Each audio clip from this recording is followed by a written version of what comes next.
Sorry I'm late. My doctor's appointment took so long. I don't even know why it took that long. It might have something to do with the nursing shortage. Nursing shortage? What are you talking about? Well, actually, that's what our first story is tonight.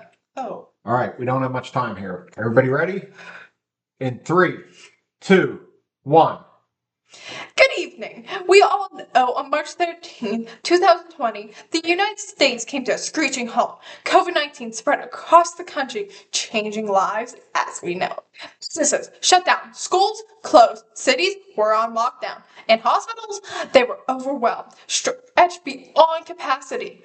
But behind every loaded ICU and every emergency call was a nurse, often exhausted, often unsupported, and often invisible in the chaos. During the pandemic, nurses faced immense pressure. Their daily responsibility multiplied into overnight shifts. They pushed past many of their physical, emotional, and mental limits. Burnout skyrocketed, job satisfaction plummeted, and nearly 100,000 registered nurses left either their job or their profession entirely just in the first 2 years. What caused this mass exit of nurses in their field? The short answer, the system failed them. Long before COVID-19, the healthcare system was already under strain. But the pandemic didn't just expose these cracks, they blew them right open. Nurses were forced to work 10 to 12-hour shifts. They faced constant changing schedules and never-ending stream of patients. Many lacked proper protective equipment, and the leadership often unclear and did not really support them that much. On top of the physical toll, the emotional weight was crushing. Nurses held the hand of dying patients and no one else could be there. They were witness to grief, fear, and loss over and over again.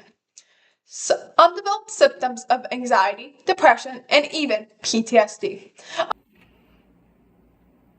Others isolated themselves from family, afraid of spreading the virus.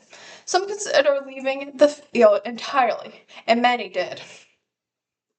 The nursing shortage wasn't caused by COVID-19, but it was certainly accelerated by it.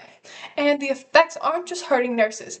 Patients' outcomes are on the line. Studies show that hospitals with fewer nurses have a higher rate of complication, medical errors, and even death. But it's not all bad news. The pandemic sparked some innovations. Travel nursing offered better pay and flexibility. Wearable healthcare devices and telehealth became more common, expanding the care beyond the hospital walls. And for some, the crisis brought a change to find better fitting roles and healthier work environments. The key takeaway from this broadcast is that nurses need more praise. They need better resources, they need protection, and they need leadership that listens. When nurses feel supported, they are more likely to stay. When they have proper tools and teams, job satisfaction will rise. And when we care for our nurses, they are better able to care for us. COVID-19 pushed the nursing profession to its limits, but the lessons we learned can shape a stronger future. If we want to avoid another crisis, we must start making changes today. I am Alison Gillette, and this is your news report at 2. Cut. Wow, I had no idea what nurses had gone through during the pandemic. No wonder that there is a shortage. I know. And I hope the viewers understand how much nurses were affected during a pandemic. I sure hope so.